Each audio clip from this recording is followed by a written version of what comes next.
बिस्मिल्लाहिर्रहमानिर्रहीम। ईमान से मुतालिक हदीस नंबर 24।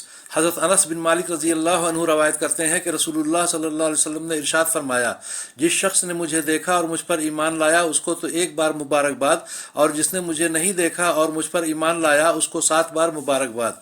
मुस्नद अहमद की हदीस। हज़रत अब्दुर्रहमान बिन यजीद रहमतुल्लाह अलैह फरमाते हैं कि हज़रत अब्दुल्लाह रज़ी अल्लाह अन्हु के सामने कुछ लोगों ने रसूलुल्लाह सल्लल्लाहु अलैहि वसल्लम के सहाबा और उनके ईमान का तज़किरा छेड़ दिया। उस पर हज़रत अब्दुल्लाह रज़ी अल्लाह अन्हु ने फरमाया, रसूलुल्लाह सल्लल्लाहु अलैहि वसल्लम की सदाकत हर उस शख्स के सामने जिसने आपको देखा था बिल्कुल साफ़ और वाज़ेह थी। उस ज़ात की कसम जिसके सिवा कोई माबूद नहीं, सबसे अफजल ईमान उस शख्स का है जिसका ईमान बिन देखे हो।